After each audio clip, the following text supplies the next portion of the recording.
All right. Welcome, everybody. Welcome. I'm delighted to see everyone here today.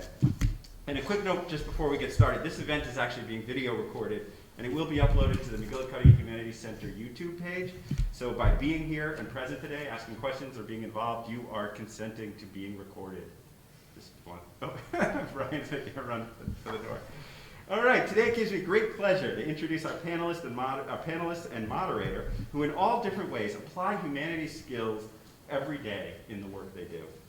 They tell stories, they evaluate, assess, and organize and process information in complex ways, and they connect real people to abstractions like political policies in their work.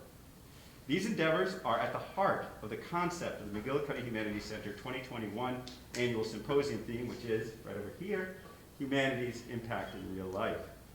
I can't wait to hear from them, so let's get started. Okay. I'm going to begin today's program with the University of Maine's official acknowledgement of the land. The University of Maine recognizes that it is located on Marsh Island in the homeland of the Penobscot Nation, where issues of water and territorial rights and encroachment upon sacred sites are ongoing.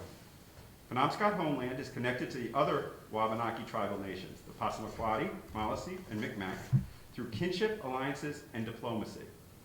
The university also recognizes that the Penobscot Nation and the other Wabanaki tribal nations are distinct, sovereign, legal, and political entities with their own powers of self-governance and self-determination. Thank you. Now I'll introduce today's panel moderator, who will introduce our panelists and start the program. Professor Robert Ballingall's research interests lie in classical political philosophy and its fraught relationship to modern and especially liberal democratic political thought. Before coming to UMaine, Professor Ballingall was a Postdoctoral Fellow in the program on constitutional government at Harvard, and Allan Bloom Memorial Postdoctoral Fellow for research in classical political thought at the University of Toronto. Please welcome Professor Ballingall. Okay, so thanks everyone for coming. So today's panel, as Michael mentioned, it's part of the McGillicuddy Humanities Center Annual Symposium about the impact of humanities skills in so-called real life. In other words, how learning to speak clearly, write well, interview others, synthesize large amounts of information, approach information critically and analytically, are all the sorts of skills gained by intensive and advanced study of the humanities, and that are necessary for successful lives as citizens and professionals. So today's panel is titled Speaking to Citizens, Connecting with Audiences, because our two speakers have built highly successful careers putting their humanistic skills to work in these particular respects. So Victoria Bonney is Director of Communications for Maine's 1st District Congresswoman Chellie Pingree. She has more than a decade of experience working in government, political campaigns, and nonprofits as a communications strategist. But Victoria isn't only a first-rate political operative. She's also made a name for herself, I understand, as a stand-up comedian. And Victoria is a graduate of Endicott College, where I understand she designed her own major in political communications, seeing as they didn't offer a degree in political science at the time. I love that story. Colin Woodard is a New York Times bestselling author and award-winning journalist who specializes in American public history. He is the author of 6 books, most recently Union, The Struggle to Forge the Story of the United States Nationhood. And while not writing history books, Colin works as the state and national affairs writer at the Portland Press Herald and Maine Sunday Telegram, where he won a 2012 George Polk Award and was a finalist for a Pulitzer in 2016. He's also a contributing editor at Politico, and his work has appeared in the New York Times, the Washington Post, The Economist, Smithsonian, and dozens of other major publications. Colin holds degrees from Tufts and the University of Chicago. So without further ado, I think each of our panelists is going to speak for a few minutes about their work, and then we'll open it up for questions from the audience. Sure. So Victoria, you want to start? Yeah, I'll kick it off. I have no idea why I'm next to Colin, first of all. I mean, Pulitzer Prize and all these different things, but I, as you heard, am communications director for Congresswoman Pingree. She represents the other part of Maine. In my day job, I actually get to work with Colin, who is a day-to-day journalist at the Press Herald, and I think I'm just going to back up and kind of explain what this job looks like day to day. So in a congressional office, every day there are inquiries about what we're doing, obviously, in the House, but also bills we're introducing, events of the day. But with, the onset of social media, there's a whole other aspect to this job where you're writing tweets, you're writing Facebook posts, but you're writing op-eds, which is a more traditional kind of media that you're placing in newspapers. but you're always sort of using your creative brain in a way to tell a story that is not just this boring policy every day. So, you know, when you pitch a reporter like Colin, and you're like, okay, there's this really exciting thing happening. I mean, what? Just make them care. How do I make them care? Is sort of a daily question I ask myself as I try to explain to our constituents what we're doing for them in Washington. So it might be worthwhile to back up and say, how did I start working for the Congresswoman? You know, it's now kind of dawning on me. I've been out of college a lot longer than I thought. So I have to go way back to working on a presidential race for a guy named Howard Dean. So who knows who that is? Okay, it's a long time ago.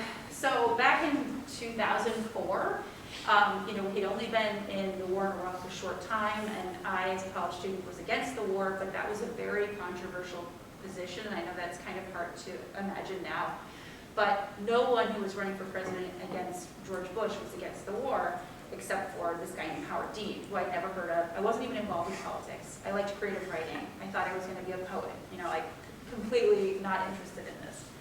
But then I saw this guy say he was against the war. I was running for president, so I left school and I worked on his campaign.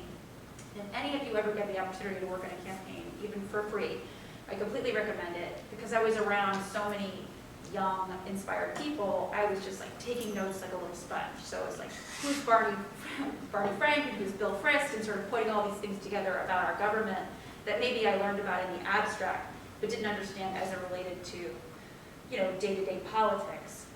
So I was a field volunteer, which meant I was like knocking on doors. But on the other side of our headquarters, there were the communications people.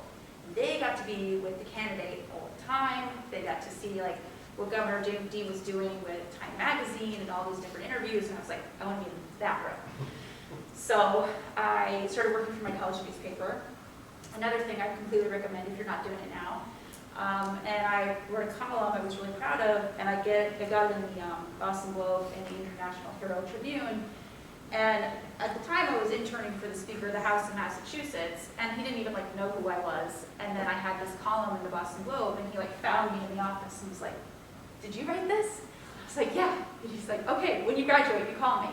So basically, just putting myself out on the limb, you know, writing this thing helped me solidify with someone, you know, post-grad that I might work with. I don't know how long I'm supposed to take, by the way. Oh, as long as you want. Okay, fine. Sorry.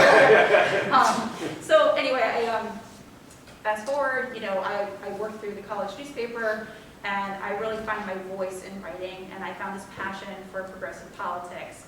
And upon graduation, I worked for the Massachusetts Speaker of the House, the guy who had seen the op-ed. So I'm working for this guy, and he was a wonderful boss and leader. I mean, we did marriage equality, we did healthcare reform. You know, this is like really cutting-edge stuff a long time ago. And then he went to prison. So I just want to back up and say, you know, the thing about politics is it's a wonderful career, but you're hitching your wagon to a star that can go up, it can go down, anything can happen. You can go supernova. Supernova, you know? And I was young enough that it taught me crisis communications. You know, like, basically there was a communications director, which is now my job, and I was below him. And he was a wonderful mentor. He had been a political reporter at the Boston Herald, and he taught me to write. He was a really tough boss. I can't recommend enough someone who's like a really tough editor, you know, like if you can get the thick skin about someone telling you like, this is terrible writing, do it again. It's really helpful. But he was doing so much around all of this scandal and everything that was happening with this innuendo and possible prison time that I got to do a lot more of the business of the House. So there was sort of a silver lining in all of that and getting all this experience. So after that, I worked for the New Hampshire Democratic Party as their spokesperson, and then I worked for the Obama administration, and I did Affordable Care Act implementation, yada, yada, yada. I worked for Planned Parenthood. I don't want to take up too much of Colin's time, but I just want to say that in all of this, the common thread would be the ability to tell a story and be passionate about the work you're doing day to day, and seeing that, you know, while I was working on campaigns, for me, it wasn't about, you know, the candidate. It was more about, like, let's end this war. When I was working at Planned Parenthood, it was like access to reproductive health care was critical at this time, and as we see every day, it still is. And now working for Congresswoman Pingree, who has made, you know, the centerpiece of her work, basically climate change, I feel very passionate about that work as well. So I didn't write any books. So. Still time. Yeah, there is time. I'll let you take it, and then we're going to take questions. Yeah, exactly. Yeah. So, Colin, maybe you want to say a bit about yourself, and then we can open it up. Yeah, I mean, I'm very pleased to be invited to this. Humanities and defense of it are dear to my heart. I think that the turn away from them, with universities even considering closing history departments and such, is not very good for society, and it's not arming us up well. I'm of the belief that narrative and messaging is kind of everything, and I mean that all the way down deep into who we are as humans.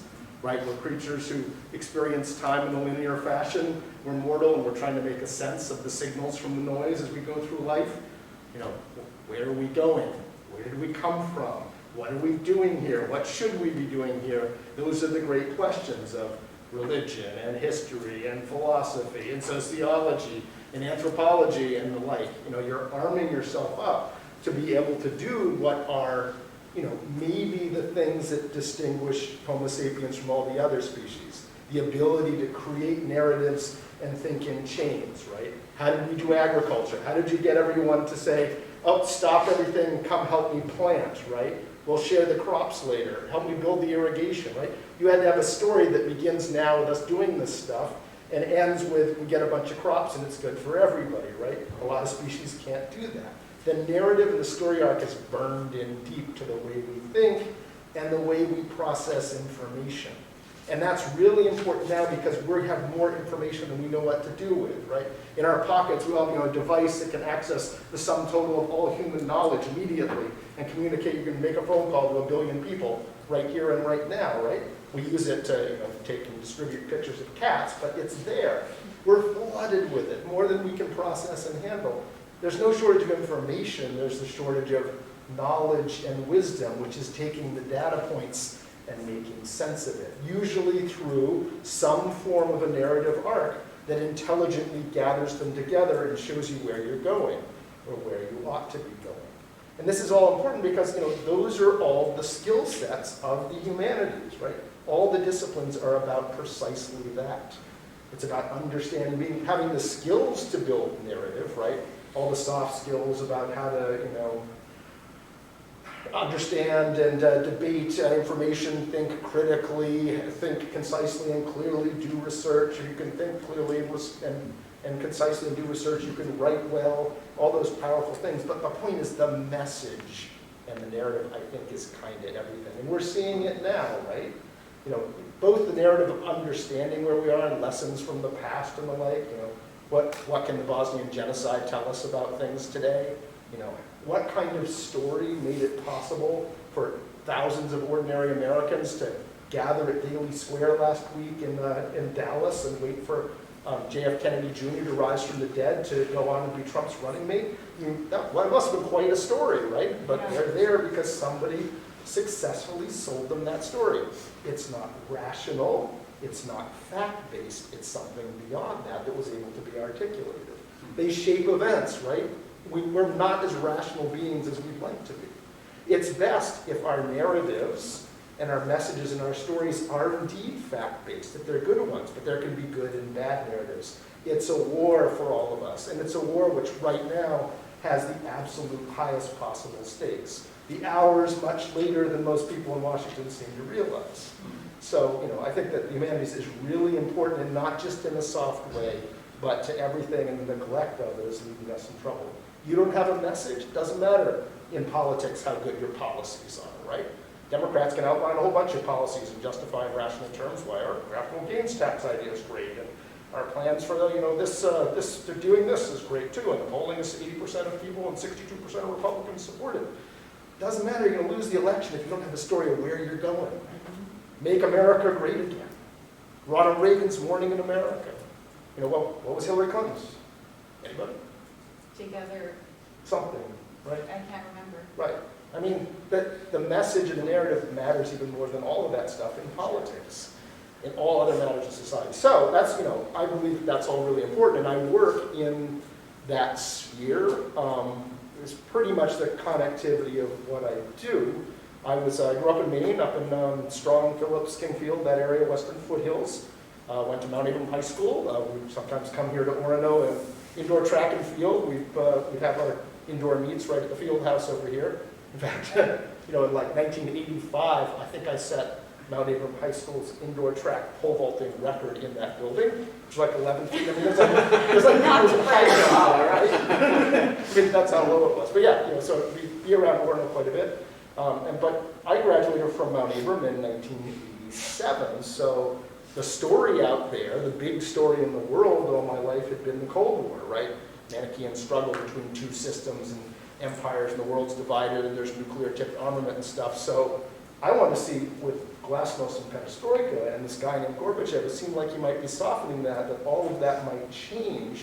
I wanted to be in on that story and see what would happen. So I was a interdisciplinary liberal arts guy, Soviet, East European studies, a lot of history, though, in the end, and I happened to be on a junior year abroad program in Budapest in 1989, arrived under communism, left, then it was all gone, and got to see a lot of that firsthand. And that's a place where history, right, everything was in motion, right? The Soviets had a story that was imposed on each of the satellite countries about the history, the narrative of who they were and why they lived within a Soviet or communist system, because, on another set of facts, it doesn't make a lot of sense. It seems that we're being occupied by a foreign power, right?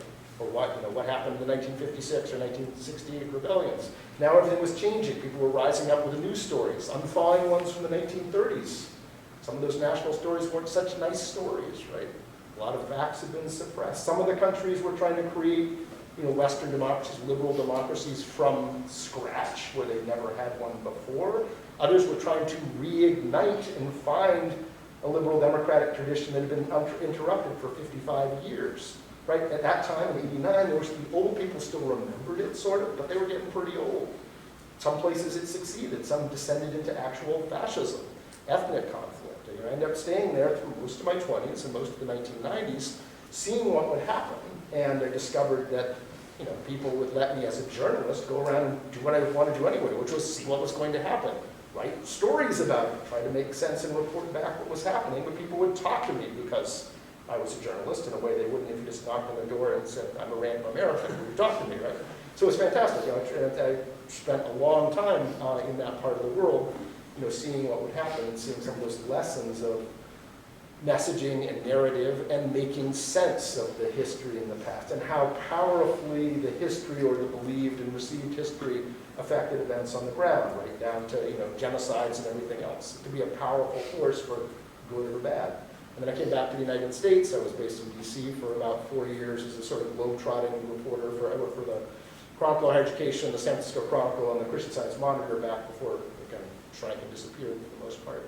And that had a beat where I was traveling all over the world, mostly covering what seemed to be, now the Cold War was over, right? Everything we could move on to other big problems. Climate change and global warming was clear to me in the late 90s was going to be a big challenge. So I went around, my first book was actually on the environmental crisis in the oceans, with a novel spin that the coming changes from the climate are going to be a major force affecting the oceans and everything else. So I went to scuba dive, I went to Belize, Micronesia, all the states that are supposed to disappear underwater if sea level rise matched what they were predicting at the time. Went to Antarctica for 6 weeks with the National Science Foundation, where glaciers were starting to kind of decompose around Palmer Station, Black Sea, all over the place, and doing that kind of global beat. But it became clear that nothing was going to happen in the big story of climate change and confronting it as long as the U.S. seemed to be in an era of political dysfunction, deep political dysfunction that was causing it to be difficult for the federal government to take strong actions. And it seemed to be regionally based. As I traveled around the country, I could see that as in Eastern Europe, where the divides on the map that really mattered didn't match the current map, like you might be traveling through something called Romania, but at a certain point you could see when you passed between what had been the Ottoman Empire and what had been the Habsburg Empire, because all the architecture changed, and all the ways people conducted themselves changed, the attitudes in the train changed, it's two very different spaces. I started noticing that when I was driving around different parts of Texas, or Maryland, or Ohio, or Pennsylvania. You can almost see where you shifted between one historic cultural zone and another, because our country was settled by rival settlement groups with totally different attitudes and religions and ethnographies and ideas of what the perfect society would be, stories of who we're supposed to be. the Puritans up here had nothing in common with their fellow Englishmen in the Tidewater country who were trying to create a Downton Abbey reproduction of, you know, feudal manorial society in the English countryside with enlightened gentlemen, Thomas Jefferson, James Madison, etc. on top, and, you know, serfs and slaves below them, just like ancient Greece or Rome. So all those things have to do with narrative, and the books I've done since have followed history. There's a sort of trilogy of books that is dealing with the fundamental problems of the United States, but all keeps coming back to stories and ideas and who gets them to be followed, right? And how they take hold and change the world. And yeah, they can be forces for good or for bad. So yeah, I will stop there. Thanks so much, guys. I'm going to exercise my privilege as the moderator asked the first question. Sorry. So I'm just, as I'm hearing you talk, so I study politics, so I guess I'm most curious to ask you about the relationship, as you understand it, between the humanities and political life.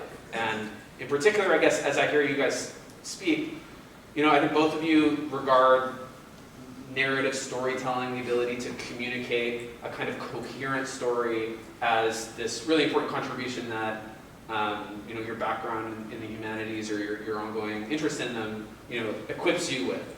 And I guess I'm wondering, like, to what extent do you regard the ability to kind of shape narrative to be something that is popularly accessible, or something that really it falls to kind of elites to engage in? So in other words, if are the humanities, is their contribution to politics primarily one of like equipping ordinary citizens with a capacity to kind of shape the narratives of their own lives, or is it actually, perhaps unfortunately, more a matter of kind of shaping elites' abilities to sort of lead the people in accordance with these stories that we tell? I don't know what you think about I would say that with the advent of social media, I think that government has become much more accessible, not just to people who are served by the government, but those who are serving in government. And so if you look at someone like Alexandria Ocasio-Cortez, or, you know, other members who would have never been able to be on Meet the Press or in any big talk show or talk to the New York Times before they ran, because she was a waitress, for example. Social media made it so that she was somebody who you were interested in. I want to watch what this person has to say. And she was able to carve out this really distinct narrative about who she was and how it related to all of her policy areas. And that is what people really are looking for in, I think, in politics, is an authenticity of, okay, so you care about this issue because, oh, the minimum wage is important to her, oh, because she was a waitress, oh, and she cares about climate change because she's in a community of color that has been adversely impacted by this. But, you know, taking us behind the scenes and talking about these things day to day is not just engaging for her, but for you, because you're able to talk directly to her. And so I think, in general, people are not looking for somebody like an elite to talk down to them about facts and figures and stats and whatever else and have the absolute right answer for everything. They want to know how it relates to their experience, and do I have anything in common with you? And that's been a common thread since when George Bush was president. Do people want to have a beer with him? That's what people always ask. You know, I think you should always ask, would I leave my dog with this person for a weekend? It would be like a better question. You know, partly saving up to handle my animal. So, you know, that's my perspective on these things, and all of these campaigns you're seeing with, you know, their flashy, you know, internet ads. Each one of them is about how it relates to this bigger arc or narrative, and that's why you watch it, right? It's somewhat entertaining. Unfortunately, we are living in an era where if you're not being entertained and your attention is not grabbed, you don't care about this person, nor the issue they're talking about. Yeah. I think AOC is a great example, in addition to what social media has enabled, you know, the sort of democratization of our elites, I guess you might say. But, you know, there's somebody who has an excellent skill at communicating and message building. She knows what she wants to say. She's super fast on her feet. She says it in messaging terms that connect with people, that they can actually understand how it matters in their own lives. And she's so fast and good at it, and it's allowed her as second term? I mean, really She also junior has member something of like Congress, 5 right? million followers. Right. So when you consider like a member of Congress, a good following would be around 100,000, and to have a million followers, I mean, she was close to what Trump had. And much of that is, you know, wading into controversies that some may not do because they're in less safe seats. But I also think that's what people like as well, is there's an irreverence that comes with, I don't need this. I don't need to serve in government. I want to serve in government. I want to serve you. And that also appeals to people, the sense of this person's not there just to become famous, to become, the most powerful voice on Twitter. I don't think that that's the aim of her account. And I guess now that she's in Glasgow right now, actually with my boss, they're both in Scotland at this COP26 conference. I think, watching behind the scenes in a way that she's able to communicate that no other members are. And she's bringing you in a place where I don't think she's over there just to hobnob with, Exxon, who's greenwashing the thing, right? She's there to actually figure out what they're going to try and get done. And most people feel that's what government should do, right? Serve you, serve the people, the public. So. And she's been able to leverage that, to have, she's probably the most important voice on progressive side politics in the entire country. And 4 years ago, she was a bartender in Brooklyn. And it's because of that messaging skill, meeting the technology, and being able to use that makes that possible. She has a bigger voice than people who've been doing it for decades. And certainly in the House, you're supposed to work your way up, right? You have to take 10 years to have influence, and it's totally transformed things. And also, you're appealing to a certain level of attention span, right? And, used to be a member of Congress would write an op-ed, so it would be a 600-word opinion piece, and you try to get it in the New York Times, and that would be, I've made my point. No. Now a tweet will do that, and a little video will do that, and you're doing it with more impact. A meme will do that. And so that kind of cleverness, and being able to speak the language that people are already speaking instead of going to the medium that is so dated. I think she does probably TV hits every few months. So I think that the advent of social media is much more important than people are giving it credit for, especially about government and how it's going to look in 10 years. So the skill that someone like AOC has, though, if we're thinking of it as connected to this thing that, she seems to have just learned it in spite of humanities or whatever, right? But if one of the ways in which the humanities impart practical skills that they impart, something like what AOC can do, is that nevertheless still a sort of accomplishment that is rare, right? So I'm thinking even if social media sort of democratized the ability to frame messages and narratives and stuff, and if we're given more people access to kind of power, isn't it still the case that the ability to do that well is rare? And so I guess I'm thinking, if the humanities are contributing to that skill, are they actually just contributing to it in a kind of narrow way? Are they really? Is there a sense in which they're contributing to it in a kind of democratic way?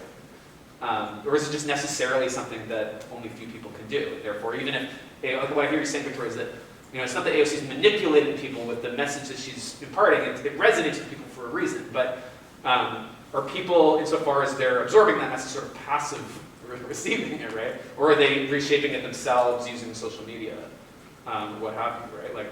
I don't know what you see is that like a two-way street? I'm not sure I understand the question. I'm sorry. I'm just wondering whether you think that the skill of narrative building, insofar as that is something that gives you a kind of practical power, if that's something that is broadly accessible, right? So, we certainly, as a Democratic coalition in the House, hope we have a message that is unified and has a narrative arc, right? And so you have a Congress that's 535 people.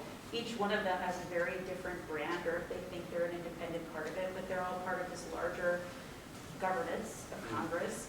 And so, when we're watching the bills unfold last week, I would say the narrative was a little out of control. If folks were watching what was happening with the bipartisan infrastructure bill versus Build Back Better. But, we're not living in a time where I think the narrative is going to be the same for days on end.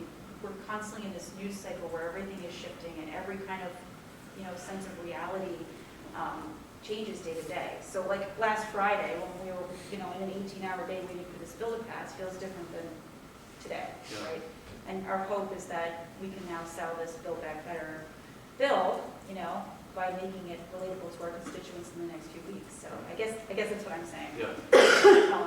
Go for it. Well, the people who can be really good at it are going to have innate skill, right? But AOC's one, Donald Trump, right? Yeah. He has no resume to be president in 2016. Yeah. The party's against him. The party establishment is attached to other candidates who are more experienced, have more money and everything. He had an ability to connect and resonate a message with constituents that allowed him to crush 16 better financed rivals, and take over an entire political party, right? Not with policy, not even rational, but that skill. And that's an innate skill, right? He didn't study the humanities, right? And yet he has something there. But if you're, say, his opponent and are concerned about it, or seeing the fissures or the dangers in his message or the disconnects, and you're trying to respond, the humanities are very important skills to have for a rapid response. You can't leave it unresponded to, right? Because the message wins more than the policies or anything else.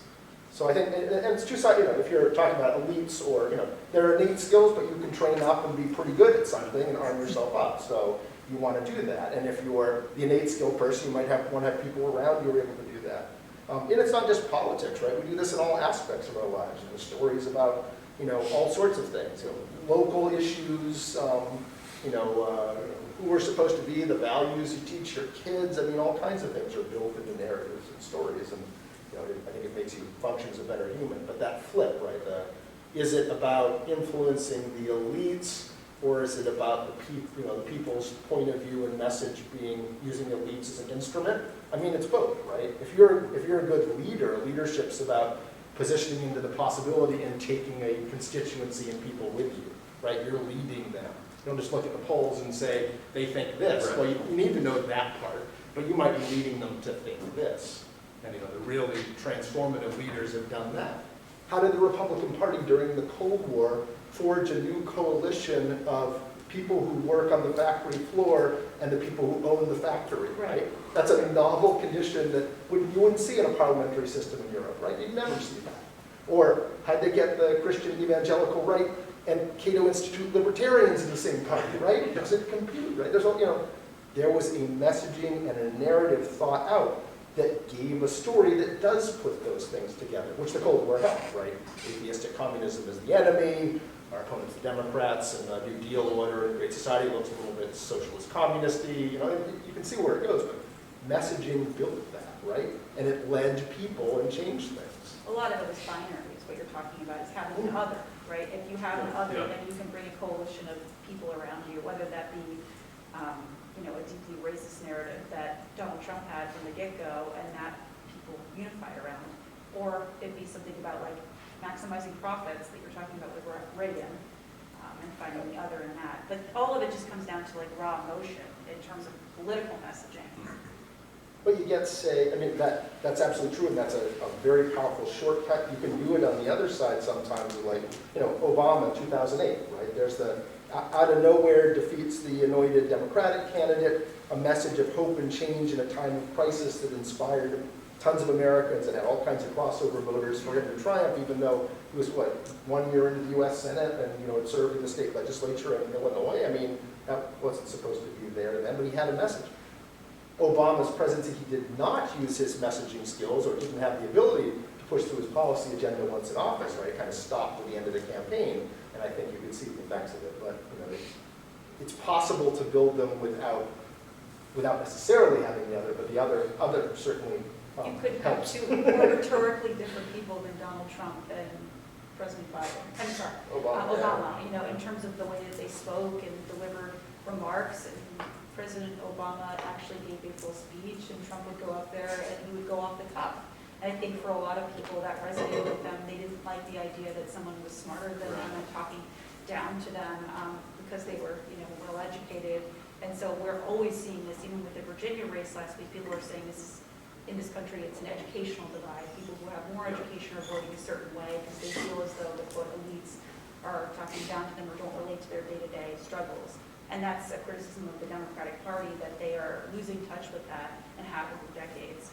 And that's a message that we obviously need to fix because the policies we advocate for are actually the ones that would most benefit these groups of people.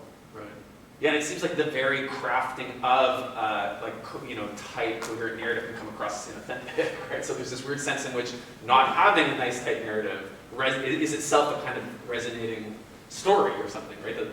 Let me tell you, after the 2016 election, I had worked for Planned Parenthood, and there were focus groups done and trying to figure out what had happened and how Donald Trump won. And I had heard the results of one of the focus groups was, someone asked, what do the Democrats stand for and what do the Republicans stand for? And it was one symbol, and the Republicans was a $, and the Democrats was a question mark. And I think that tells you a lot about, I feel like we're constantly trying to shove a lot into a conversation, whereas theirs is very simple. I want to give you tax cuts. And I don't mean you, actually. I mean the rich people over there. Tax cuts. And you're fine with it. But, think about something like Build Back Better. It's almost overwhelming to think about how much we're trying to do, but we only have one shot at it, and we really are trying to maximize that, but that can kind of overwhelm the senses in terms of selling the narrative. I want to give you paid leave, I want to fix climate change, and the kitchen sink, but these things have been ignored for so long, how can we not act on it when we finally have this very slim majority? But it is quite overwhelming to think how you're going to make that a cohesive narrative. Yeah, that's an interesting dilemma. But it's a powerful thing, it was a powerful thing to do. The Democrats haven't, the battle's been in Congress, we've all been watching, so the story on the outside becomes, Democrats in disarray, struggle between the liberals and progressives, horse race, right? We need a story. The story is the horse race between these groups. Who will win? And Pelosi's trying to do this, and the moderates say no, and the progressives say no, I won't do your bill unless you do mine. There's a catch-22. I mean, that becomes a story. The dream scenario of a political leader is somebody steps out while that's going on and leads the public, right? This is what's actually in the bill, right? In fact, all these things poll incredibly, high percentage polling there. But you have to craft a narrative that lets you get out the gate and actually go and build the constituents. But the bill's being, drafted. You can't come out here and be like promising the world, and that's not in the bill in the end, right? And so that makes the messaging much harder, where you're like, if you decided to focus on one aspect, the most popular aspect, I'm going to talk about paid leave, and then all of a sudden it's like, sorry, you've oversold something that you've been campaigning on and people think is very popular, and so you have to be quite practical in all of that. And at the same time, I've been talking about singing the praises of social media. The reason we had to go through this whole back and forth about what's happening with the draft of this bill is because of social media. There's all these people who are focused on what's happening day to day, and it's like nothing. Nothing's happening. Very boring conversations are happening, and you need to, fill the void of all of that with some kind of tension or drama. People want drama. Speaking of drama, do you have any dramatic questions? Sam? I do have a question, and I suppose it's somewhat dramatic. Good. So as you've kind of spoken about, the power of narrative building is both like a power of potential good and potential great evil as well. I guess I'm kind of wondering how would, we, I suppose, or anyone, go about making sure that we are narrative building in a way that is constructive or ethical, or do we not have an obligation to just be flagrant partisans, right, in our narrative building? And so I guess I'm just wondering, how do you draw the line ethically when it comes to building an effective narrative? From my point of view, you could do a narrative without the humanities, right? Mm-hmm. But when the humanities, the liberal arts come in, is building a true and ethical narrative, right? One that's actually based on facts, and to some extent on ground truth values that you in good faith are trying to pursue. Will this build a better society? Am I building something that's going to get a lot of people killed? Maybe I shouldn't. And we know from the past that that's why this might be this way. And lots of it's the knowledge of ethically and intelligently trying to construct something is where the skills of the humanities come into play. Donald Trump, like I said, didn't do the humanities, but he's got a messaging skill that takes him a long way, but it's divorced from any concerns about any of that, which is incredibly dangerous, as we've all witnessed. So.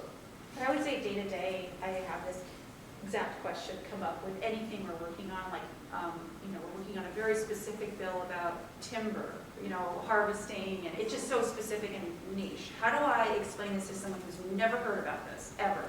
And I think, I'm often talking to the policy people who want to get it all right? They're like scientists. I look at it like that. Every detail has to be exactly right. We need to use, the most clinical name for everything. It's like, people don't know what you're talking about. Back up. Explain this to me again. Don't use an acronym. Stop it. I think that's largely what I'm trying to say. Is just going back to the thing I said about the editor. Having a great editor early on, or just not taking offense to when someone says, I don't know what you're talking about. This is too much information. That's actually a great way to approach, I think, explaining something complex, but also being honest. Do I need this much information to really get someone to care? And once they get involved in whatever it may be, they care about timber, all of a sudden maybe you go a little bit deeper and you can explain it in a way. I would look at this okay, so we have a bill about timber. How do I write a punchy tweet? Okay, something very short. Maybe I do a video that explains a little bit more. And then I link to a blog post. Like, I'm kind of going into how much do you care and building it that way. And so I just think the medium is the message in so many ways that you can't just assume that you've said one thing and that's it. You also have to do repetition, and you have to do sort of different ways of explaining these various things. So I look at something like, I worked at the Affordable Care Act implementation, and I did this for several years when the marketplace was opening. And this was an extremely controversial policy at the time. If you remember, people were being spit on in town halls, and the website didn't work. There were a lot of different things happening. But for the most part, you had to explain also how healthcare worked. Like, what's a pre-existing condition? That now, we all know what that means. But that took a long time of explaining how healthcare worked. And you had to get real people to explain, I had cancer. I'm a woman, so my health insurance policy sees me as having a pre-existing condition. Isn't that absurd?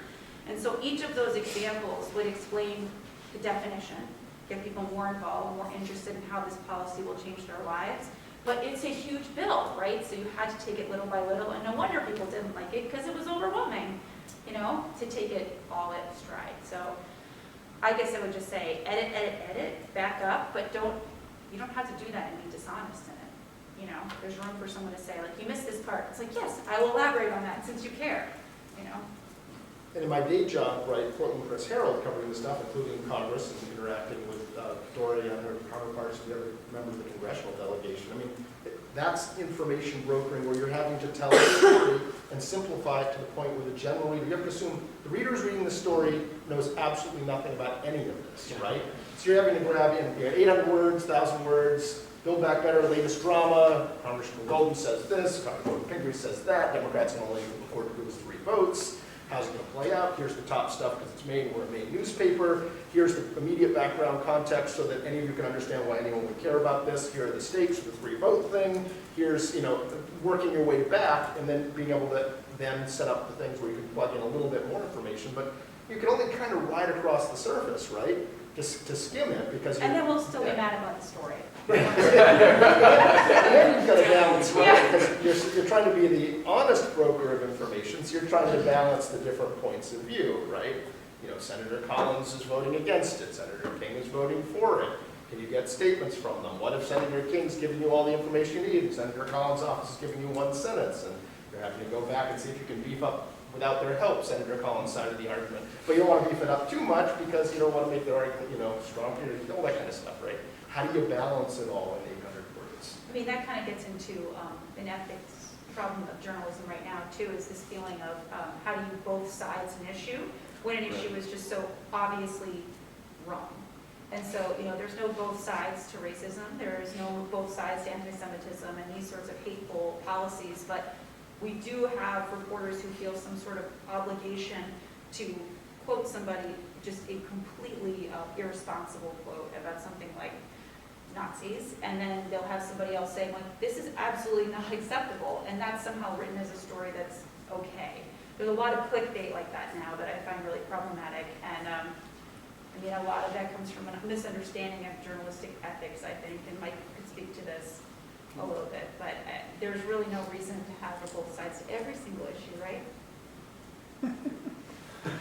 You're the expert. I think Rebecca has a question. Go ahead. I have a question. Mine kind of builds off Sam's question, but my question is, how do you build a new narrative that actively works to counter these already deep-rooted yet problematic narratives, especially when people have started to make them a real part of our identities? So how can you change the minds of people who look to these narratives who already identify, to define themselves?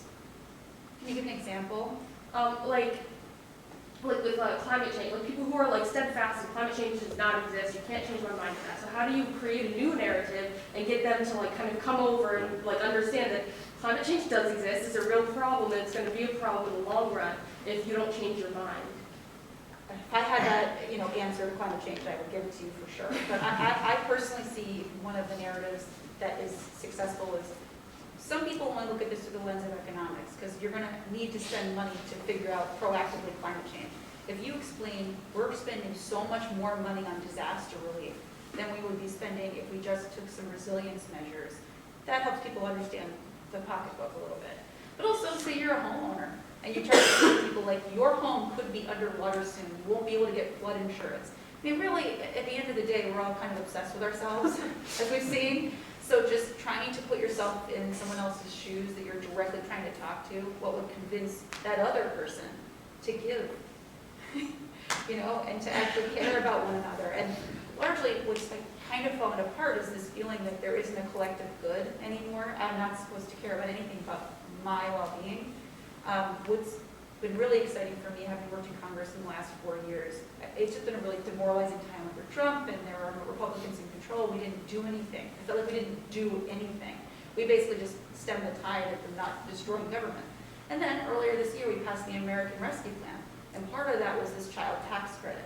So every month, we give families a $300 tax credit. I don't have kids, but I'm really happy we're doing that for families, and all families, because in the long run, that pays dividends for everybody. I want these kids to be taken care of. I want them to go to college. And that kind of speaks to a change or a shift. If we can keep that permanent, that maybe we care about other people in different ways, healthcare, climate, etc. So those small policy shifts where you're like, well, then getting that money doesn't hurt me. Actually, that's quite good. Right? Small things, incremental change. Unfortunately, when I was like in college, I thought we could all do it at once, but it's slow. I think people hold various positions, you can hold them, but what are the values underneath that cause them to come to these positions? If you get down to that values, the values that are driving this and understanding them, that gives you a toehold as to how you bring in the message you're trying to bring to intersect with their values, right? Let's say, one of the values might be, I don't want my house to burn down. Hey, wildfires, an 82% chance to burn down your whole town, you'll die, right? That's a great one if the person's living in a fire zone. And you don't have to talk about climate change at all. It's like, this is all going to burn down. We need to do X and Y to reduce the chance of it. Would be one way to do it. In, the grand land of politics, in America, you don't want to be on the wrong side of freedom, right?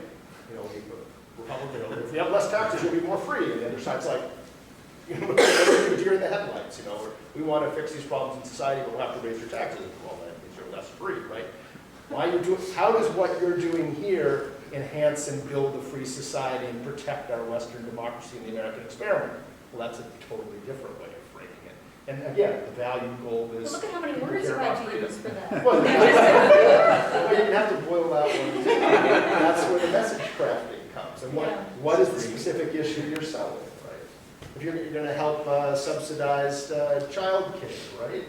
And let's say there's different arguments you make, but if you're trying to go for the people who are against it because they're free market, don't want intervention in the market, it's a gross market distortion. It's crushing small businesses. The heroic small business owner can't get anyone to work there. The heroic small business owner who owns the child care place can't make ends meet. They can't pay enough to have the right people in there. It's causing the whole labor market to fall apart. It's ruining the free market. It's wrecking freedom, and your Anglo-Saxon work ethic drive to go out there and win the battle is being blocked by this ridiculous distortion. And we can fix it. We're going to, because we're going to have free markets. People will be free to go out and work for their families, and the small business. Right? I'm just riffing on this, but see, that's all key to let's protect the free market. If that's where, the value that you're dealing with, and it has to be true, right? There's the ethical part, is in fact, this is true, right? You're helping the free market by doing this. But you got to think in those ways. Don't lie to people, have it fact-based, but meeting them where they are is understanding that values thing. That's a whole line of data research where people figure out the underlying values and Like free market in general is just having. Like, people don't really know what it means, too. It's a value. It is, of course it is. Yeah. But it's much like... going back to what you were talking about, these deeply ingrained frames in our brain of, taxes are bad. But what if we talked about taxes like they were your membership dues to the club? We're all in the club, and we all have to pay the dues to go into the club, which is like they pick up your trash, and the firefighters come when you call them, and the emergency response comes when you call them. Those are the things you pay to be part of the club, whereas billionaires are not paying their dues right now, instead of being infringed upon, So I think we have a lot of work to do in changing some of those things, but I will say some of the new members of Congress have gotten really good at simplifying messaging. Cancel student debt, cancel the debt. It's 3 words, and everybody likes it. And so if you're something like Fannie Mae, and you're like Navient or whatever, someone who's trying to recoup that money, it's hard for you to beat back against that narrative. You have to say like, well, you took out those loans years ago and don't you love your education and whatever. Too many words. Cancel the debt is much simpler. So that kind of thing, like hashtag activism they call it, is actually much more helpful for the left than we thought. Okay, Holly, do you have a question? Yeah, I'm wondering if the panelists have predictions about the future of political communication. Like I imagine social media will continue to be more and more important. And maybe it's more visual or our attention spans get shorter. I'm wondering if you have other things that you think are going to be the case for the future of political communication. Yeah, I agree. I think it will. Sadly, TikTok will be bigger than I want it to be. You know, there's a dedicated reporter at the Washington Post who just does TikTok. So that tells you a lot about the future of, you know, information.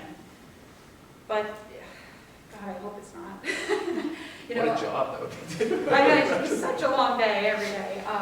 But I think that we have a lot to do in the space of, you know, Fox. Well, for the most part, we're all like of a certain age in here, and so I think we all use social media, but there's a whole group of people who vote who do not use social media. And they're watching Fox News, they're watching MSNBC and CNN every day, and it's toxic. And so cable news, really, we need to do something about how they are approaching the reality we live in every day. And also talk radio is really impactful as well. And so while I think everything is from a social media perspective, because I'm not Rush Limbaugh, I don't have my own show, I think those shows really connect with people. Think about Joe Rogan. This person has made a massive impact on our pandemic response, and he has a podcast that, you know, a certain niche group of people listen to, but it's the #1 podcast. So I don't think print is the future. Sorry, Colin. But I wish we would read more, but I think a lot more of it will be audio and visual. Yeah, I think that's probably right. I think that the dangers are extensive, and I think we're at the point with, you know, you're seeing it played out with Facebook, right? The Facebook algorithm is distorting everything, including a broad base of people's reality. Like if you could undermine Facebook's business model to say, you have to give out every Facebook post chronologically with no emphasis, and we just see the feed. Our feeds are all totally different. I mean, I stopped using Facebook for the most part because they're sending me the same, you know, 11 people. And if I keep going down the scroll, the same posts that I already scrolled past start showing up again. Like I can't even access anybody else because they've decided wrongly that that's what I want to hear from. And if it's accelerated by those things, just that, right? So, I mean, I think the future of political communication is going to have a lot to do with whether or not, you know, either some kind of regulation or crushing of that system that's clearly destroying us happens. Because left to the status quo, I think we're kind of doomed. And I think there's enough realization that the problem is that big that something has to happen. And of course, an incredibly tricky issue. How do you do it, right? How do you break the algorithm? It's almost impossibly complicated to think about. A new technology will be along, but you know, I think the era of just letting it all happen, obviously, we're not going to survive. So I think somebody, when push comes to shove, in an existential crisis like that, something's going to happen that's going to change it. And I think those levers are going to have a big influence on what happens. Like the tax word, regulation is the other big buzzword, and that's something that we need to fix, because regulation is like why we have seatbelts. Regulation is why we are safe in many respects, and we have forgotten that. And so when people talk about regulating tech companies, people get really nervous. That means censorship. But we actually have let them had free range for 20 years, and we are looking at them like they are, I don't even know if you guys know what CompuServe is, or like AOL, but we regulated them in a way that like they were chat rooms. And so the reason that we even have this thing called Section 230, it was that these chat rooms, people were worried that they might libel each other in these chat rooms, and so these companies got exempt. And then Facebook became seen through that same lens. So Facebook and all these other entities which look nothing like those original platforms are being regulated like that, like which is basically minimal. So they get to do all self-regulation. And so we need to figure out, are they a public utility? Think about when they went down for one day. The WhatsApp in South America went down. People could not communicate with one another. And so that seems to me that maybe there's a bigger monopoly here that would be like, you know, 0.1, and then we get to how to even fix the sort of mini feed problem that you're talking about, right? The algorithm. Yeah, Facebook is the internet, and something It is. like 1 billion people's countries. Like that's how you can access it for free, but Facebook is your only garden that you're in the internet. Imagine that kind of power where, yeah. And they've destroyed newspapers too. I mean, that's the other reason that print is going to die, is that so many newspapers have to go behind a paywall because content is free. And people share their opinions broadly, and every time someone posts a blog in like Times New Roman font, people think that maybe that's verified news, and it is most certainly not, but it can be very convincing. Yeah, I guess I want to sort of go back to that first part of the conversation, which had to do with this sort of rise of the people like AOC and sort of brilliant narrative coming that's very broad. And I guess I wanted to connect that back to Colin's work with American Nations and the other books that is really, I felt, really compelling framework for understanding American history. But are we coming to a point where that geographic, historical, cultural sort of nexus is being sort of removed? Undermined. Undermined by something that's sort of much bigger and doesn't really care about geography or Right. those underlying values. And everywhere in the world, right? American Nations argues that there's not one America, there's always been several, that the differences between the distinct competing Euro-American colonial projects on the eastern and southern rims, what's now the United States, and their mutually exclusive colonization areas through the 1850s explain much about our country and our cleavages even today. That if you look at those settlement patterns, you can see them now in elections at the county level. You can see them in the COVID response rates. We're a balkanized federation, and those are the boundaries. They don't follow state lines. And so the question he's raising is, given the social media universe, are we starting to live in a time when geography and culture will be short-circuited wherever you live in the world by the fact that the public square and the way children are socialized and learn information and that people gather their ideas about the world, the public square is now divorced from geography. That the algorithms and other actors are sorting you and can get to you and like-minded slice of people just like you from Montenegro. Maybe they're being hired in some Montenegrin troll farm to sell you in that sliced widgets, or maybe they've been hired to make sure you vote this way and not that way, or that you turn off the security at the power plants so the KGB can hijack, whatever it is. But that's now the universe we live in.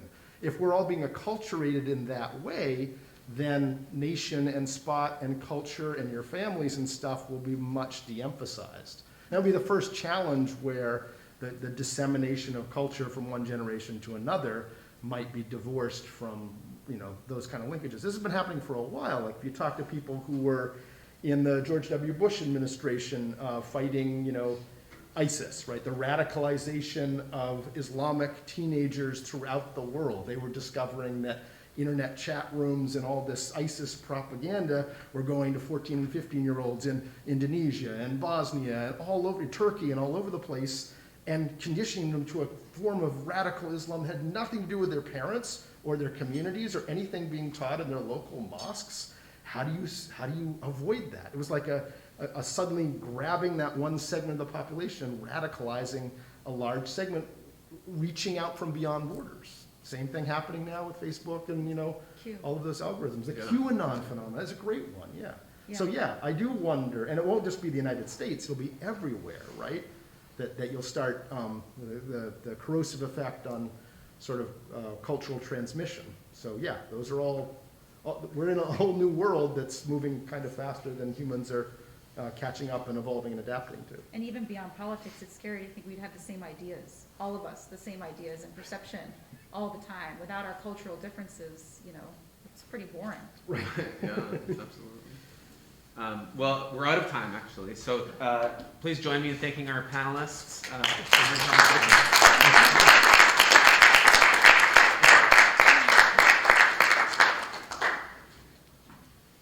All right. All right. Thanks. Yeah. So and I think a few others people have some questions. You guys, ask away. But feel free to go, my students. you no longer have to be here. That's great. Yeah, thanks. That was really interesting. Awesome. Colin, you came with your notes as well.